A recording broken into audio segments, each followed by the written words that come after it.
मानेसर के घर पे बुलडोजर क्यों नहीं पहुंच रहा है? मोनी मानेसर को पूरी तरीके से हरियाणा पुलिस संरक्षण दे रही है। हम लड़ेंगे और नासिर और जुनैद के परिवारजनों को इंसाफ दिलाएंगे। इस देश में सबसे ज्यादा बीफ का एक्सपोर्ट भारतीय जनता पार्टी के शासनकाल में है। आप डेटा उठा के देख लीजिए। लोग आपको कहेंगे कि आप तस्कर का समर्थन करते हैं। देखिए, मैं कहता हूँ तस्कर का समर्थन योगी आदित्यनाथ की सरकार ने बूचड़खानों को लाइसेंस के जरिए सबसे ज्यादा खुलवाने का काम किया। मतलब आप अपराध करिए, आपको हम लाइसेंस दे रहे हैं, आप बीफ का एक्सपोर्ट करिए।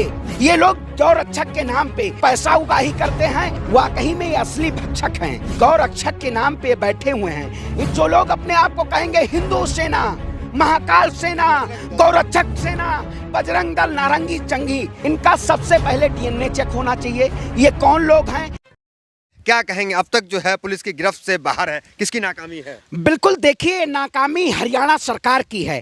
जिस तरीके से नासिर और जुनैद को गौरक्षकों ने उनका अपहरण करके और हरियाणा में जिस तरीके से उनकी निर्मम तरीके से हत्या की, क्या वाकई में इस देश के लोकतंत्र का खात्मा हो रहा है? जो सरकार के लोग, आखिर बताइए, इस देश में जब जब चुनाव आ जाता है तब तब आरएसएस के लोग और गौरक्षक, हिंदू सेना, ऐसे जैसे लोग, ये लोग एक मुस्लिम समुदाय को या किसी भी समुदाय को एक प्रताड़ित करके और क्या जिंदा जला देना, इस देश में मानवता को शर्मसार कर देना है। ये लोग पूरे देश में नफरत फैला के और इस देश में लोगों के खिलाफ आहत पहुंचाने का काम करते हैं। मोनी मानेसर को पूरी तरीके से हरियाणा पुलिस पूरी तरीके से उनको संरक्षण दे रही है। अगर संरक्षण नहीं दे रही होती तो राजस्थान पुलिस और हमारी सरकार वहां पे पूरी तरीके से उनके घरों पे, उनके सलाखों के पीछे आज होते। बुलडोजर तो हर जगह चलता है बाबा का, तो यहाँ बीजेपी की सरकार है, तो मोनू मानेसर के घर पे बुलडोजर क्यों नहीं पहुंच रहा है? बिल्कुल, देखिए बुलडोजर, क्योंकि सरकार चाहती है, आने वाला समय राजस्थान में चुनाव है और चुनाव को मद्देनजर रखते हुए इस देश में जब जब चुनाव आ जाता है तो बीजेपी का एजेंडा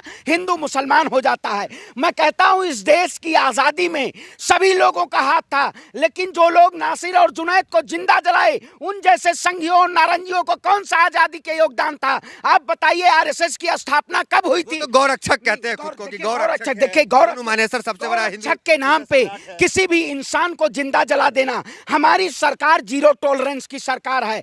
गहलोत जी की सरकार, उन्होंने जाके परिवारजनों से मिले, उन्होंने घोषणा की, लेकिन मोनू मानेसर को हमारी सरकार गिरफ्तार करेगी। अगर भारतीय जनता पार्टी की सरकार, हरियाणा पुलिस अगर उनको संरक्षण और उनके आरोपों को अगर नहीं साबित करती है, हमारी सरकार उनको गिरफ्तार करने का काम करेगी। हम कहीं भी मोनू मानेसर होगा उसकी गिरफ्तारी करेंगे और नासिर और जुनैद को न्याय मिलेगा, क्योंकि न्याय उनका अधिकार है और ये लोग अधिकार को छीनना चाहते हैं। आज बताइए, प्रत्येक राज्य में कहीं कहीं जगह जहां जहां भारतीय जनता पार्टी की सरकार है, उन्हीं के शासनकाल में क्यों मुसलमानों की और ब्राह्मणों की आए दिन हत्याएं होती हैं? आपने इससे पूर्ववर्ती सरकार उत्तर प्रदेश में देखा होगा, वहां बाबा का बुलडोजर नहीं गया जब एक ब्राह्मण बहन और बेटी को जिंदा जला दिया गया। उसी तरीके से हरियाणा में हमारे नासिर और जुनैद को जला दिया गया। हम लड़ेंगे और नासिर और जुनैद के परिवारजनों को इंसाफ दिलाएंगे। ये हम जैसे युवा क्रांतिकारी और सभी लोगों की आवाज है। गौरक्षक वहां तो पहुंच जाते हैं जहां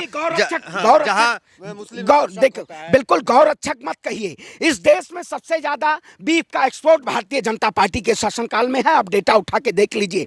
ये लोग गौरक्षक के नाम पे वो पैसा उगाही करते हैं और किसी धर्म को, आपका धर्म मुसलमान हो, मेरा धर्म हिंदू हो या ब्राह्मण हो, धर्म सभी का सर्वोपरि है, लेकिन एक नाम पे, अगर आपका नाम अब्दुल है, हमारा नाम अजय है, तो अब्दुल को लोग पहले मार देंगे क्योंकि उन्हें टीआरपी मिलती है, उनको एक नया ब्रांड मिलता है। हमें ऐसे लोगों को खोजना, इनके खिलाफ। कहाँ है मुसलमानों को मार दो तो हिंदुओं का बड़ा नेता बन जाओ? बिल्कुल, देखिए बहुत सारे ऐसे आपने देखा होगा, शाहीन बाग में आज कितने लोग ऐसे ऐसे बड़े बड़े नेता, किसी भी मुस्लिम का आंदोलन होगा उसमें पहुंच जाएंगे। मैं कहता हूं इस देश का मुसलमान भी भारतवासी है, हिंदू हो या मुसलमान हो, सभी लोगों के न्याय के लिए आवाज उठानी चाहिए।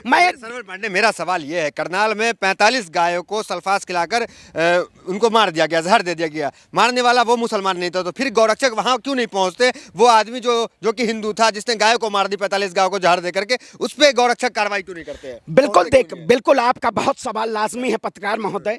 चार पांच दिन पहले बिल्कुल, वाकई में बहुत सारे ऐसे गौशालाएं हैं। वो भी गाय तो माता थी, क्यों? क्या वही गाय माता होती है जो मुसलमानों के पास रहती है, मुसलमान उसका पालन पोषण करते हैं? देखिए, गौरक्षक के नाम पे तो बहाना है, वाकई में ये असली भक्षक हैं। जो इंसान को जिंदा जला दे, उसके अंदर मानवता क्या है?